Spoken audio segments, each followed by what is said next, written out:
I think the Chinese have already got the message themselves. They're backing Trump and Iran. It's quite a stunning reversal. Yeah. Iran was in many ways their best friends. So the Iranians had betrayed their ally. China helping the United States with Iran to tamp Iran down.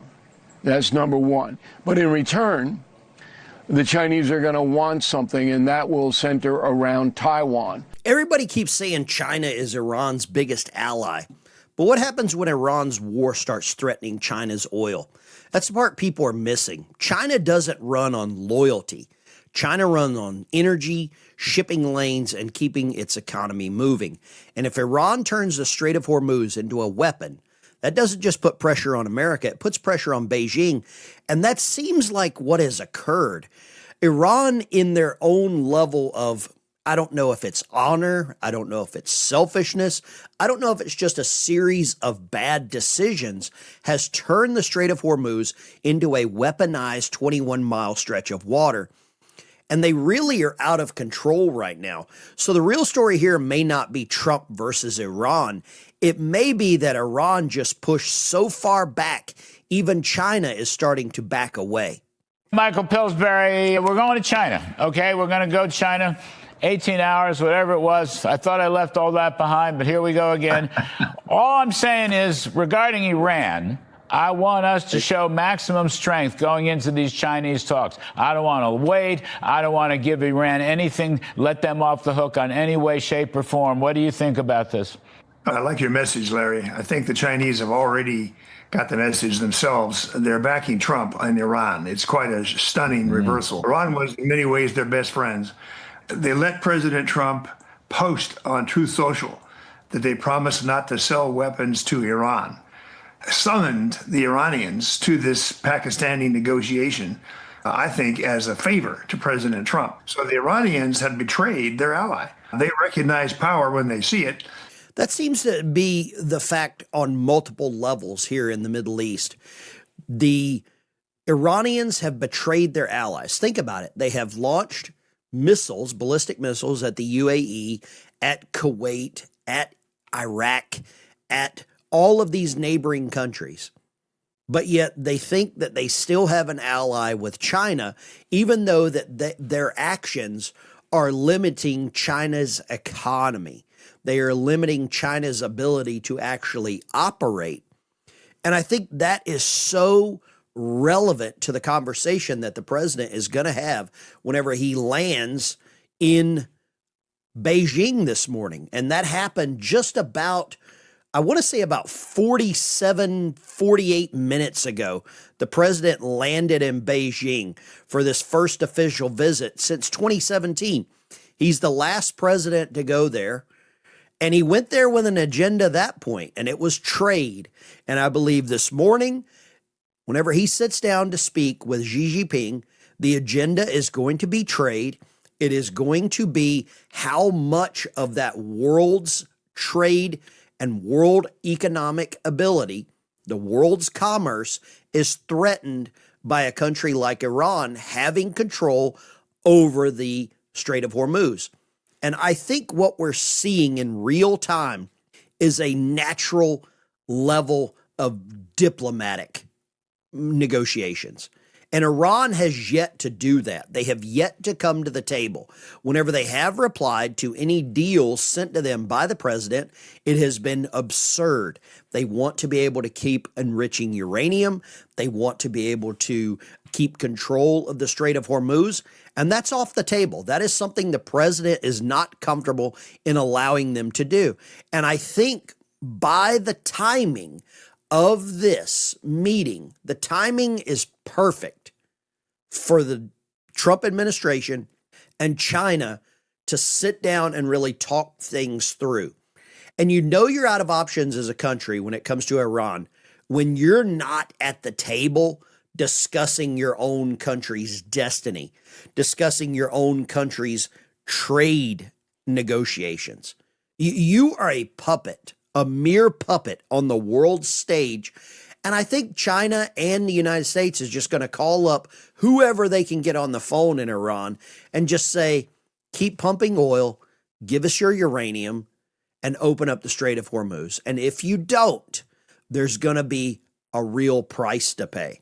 They think President Trump is really very, very serious about no nuclear weapon. And also, the Chinese have said that all along. They say that the Iranians signed the non-proliferation treaty, therefore they should not develop nuclear weapons. So this is really quite a surprise that what some people call our enemy, China, it has not only betrayed the Iranians and forced the talks to start in Pakistan, but now, from what I've heard from China, they're laying out a wonderful banquet and sightseeing, and this is their friend President Trump is coming to town. Now, that's not because of his personality, which I'm sure you and I both know is wonderful. It's because of the power he's demonstrated in Venezuela, Iran, and Cuba's next, as he puts it. So I'm quite surprised at the Chinese. They used to be so aligned against us, and they used to see us as a collapsing, weak power that had no future. I think that's changed. It reminds me of. So we've got real coordinated effort by China to make the president's visit perfect, for them to influence, to try to negotiate on the world stage very publicly. These are going to be public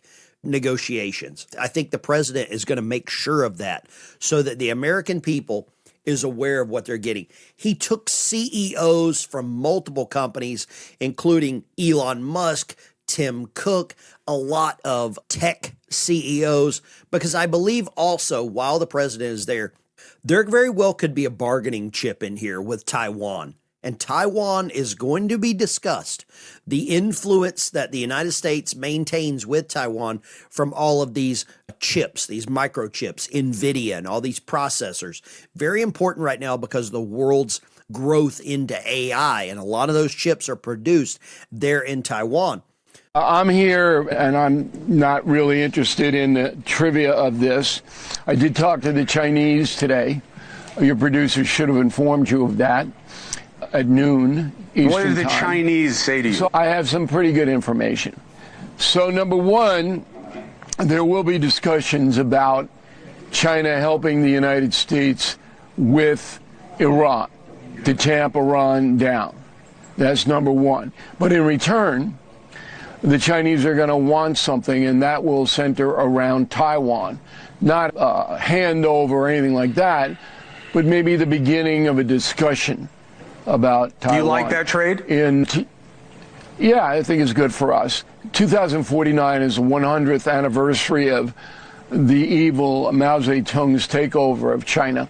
And they being the Politburo, want the Chinese flag flying over that island nation. Now, whether that happens or not, who knows? It's a long way out. So Bill O'Reilly brings up a good point there. There will be negotiations, and that's the beauty of this entire thing. But I think China is going to lean towards ending the war in Iran. It gets the oil flowing back to their country. Their country is hurting right now as in regards to oil and the ability to continue commercial trade on the world stage. Trump lands in China for Z Summit with NVIDIA CEO in tow. We talked about that. The next big thing here is an oil tanker exits the Strait of Hormuz, stops at the Gulf of Oman. That's coming out right now. So has there been some flow out of the Strait of Hormuz? Was a Chinese oil tanker allowed to leave?